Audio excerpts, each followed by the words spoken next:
What's that sound? It's for amusement only, the EM and Bingo Pinball Podcast. Welcome back to For Amusement Only. This is Nick Baldridge. We've cleaned and waxed the playfield surface, but one thing I neglected to mention was what to do about all the metal parts which are exposed above the playfield. This includes slingshot kickers and the nails which are sticking up underneath of the plastics. So, in order to polish those, you need to use a metal polish. And I've tried a variety, and my current favorite is one that is a paste.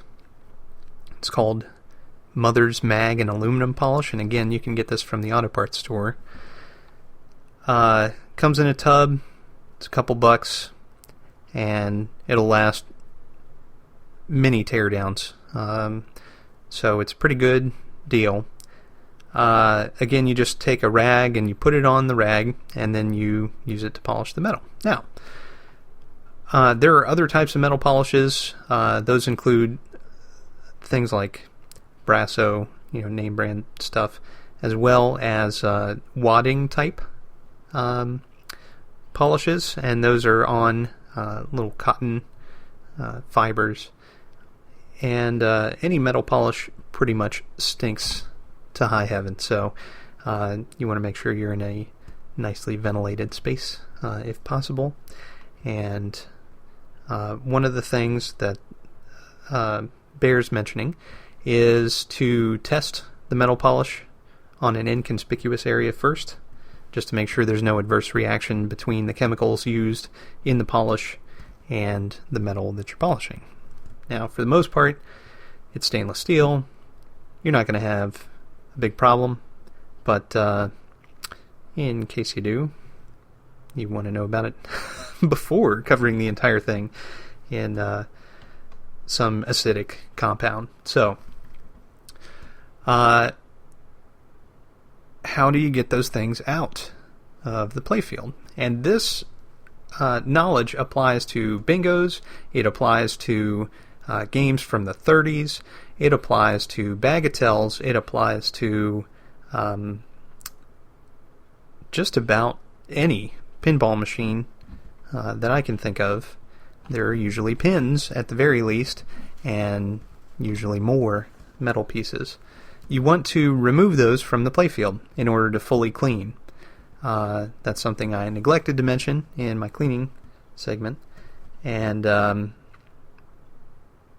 so, to do it, you have to get a good pair of pliers.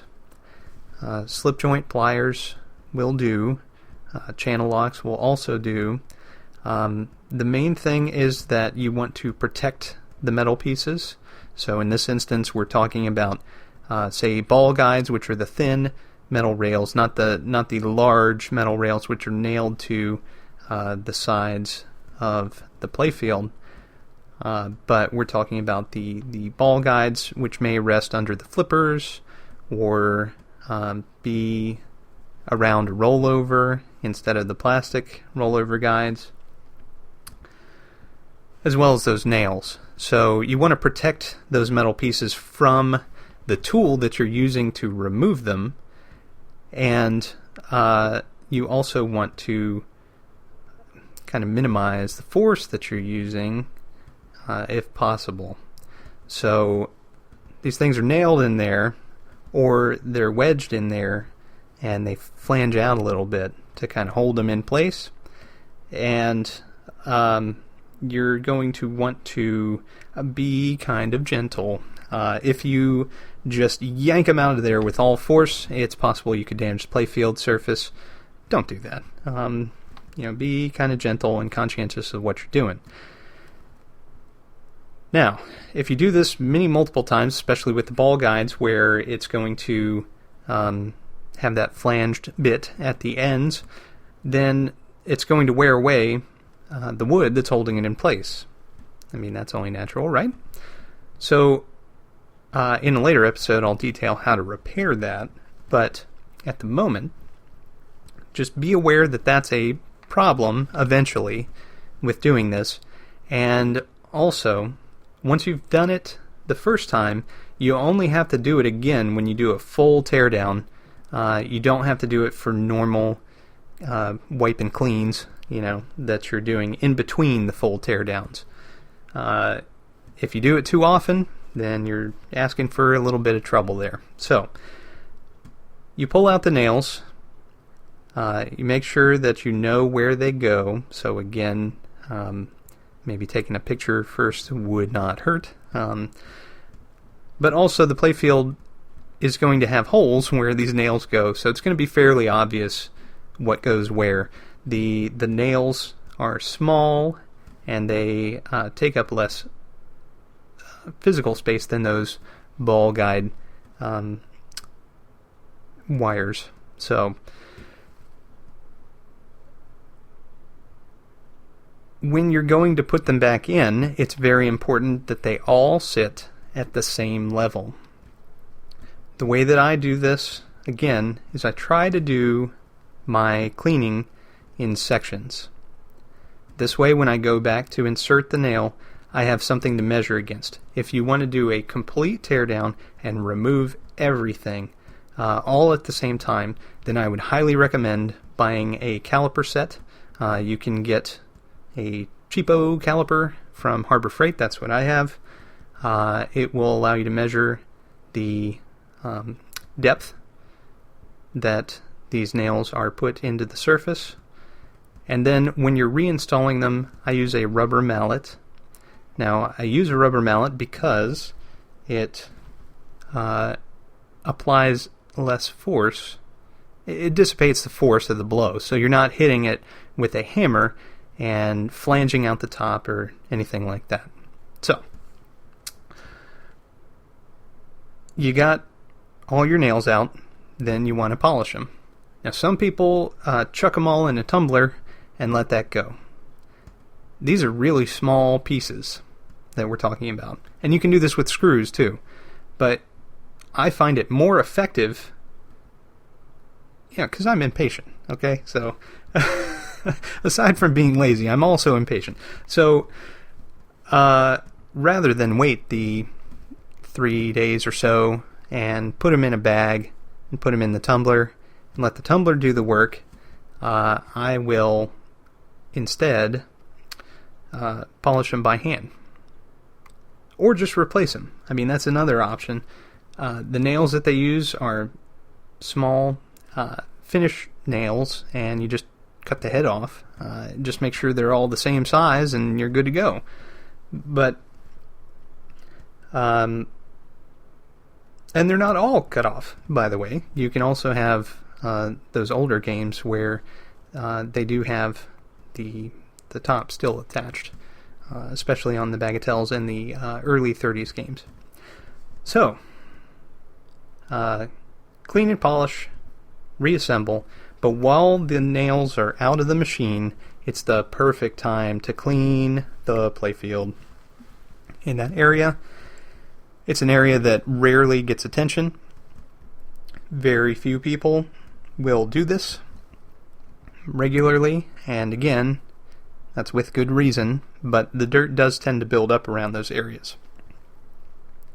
Nothing is more attractive than having beautiful shiny nails sticking out of the playfield where they're in the player's view. So,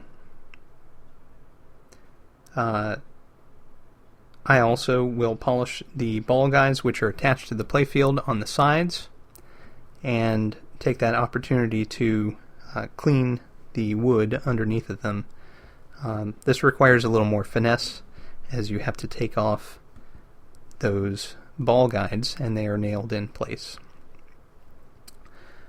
You have to be very careful not to bend them, because that'll change the ball travel. So, you've taken those out, you cleaned them, you put them back in the game, and now you realize, wait a minute, I've used an abrasive product to clean these things and there's nothing protecting them or preventing dirt from attaching to them. So what I like to do is take a little bit of wax, it doesn't take much, and just give them a once-over coat of wax. It's probably overkill. If I just cleaned them and stuck them back in the game, it wouldn't be the end of the world. But there you go. Now, one other topic on cleaning metal is removing rust. If you want to remove rust from a metal part, one thing you can do, especially if it is something like a nail or a screw, is to chuck it up in a drill and take a piece of sandpaper and hold the sandpaper against the end of the nail or screw and then turn the drill on, and suddenly it will not be rusty anymore. Now, the only problem with doing this is you can injure yourself, of course, so wear gloves. But the other thing is it strips off the protective coating on any of that metal. So wax will be critical on any of those parts that you do. In a later episode, I'll detail how to clean something larger, like, say, a lockdown bar or a coin door or side rails, something of that nature. But for now, that should get you to where you can reassemble the playfield.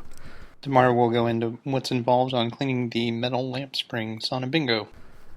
Well, thanks very much for listening. My name again is Nick Baldridge. You can reach me at foramusementonlypodcast@gmail.com. You can also reach us on our phone line, which is 724-BINGOS1 or 724-246-4671.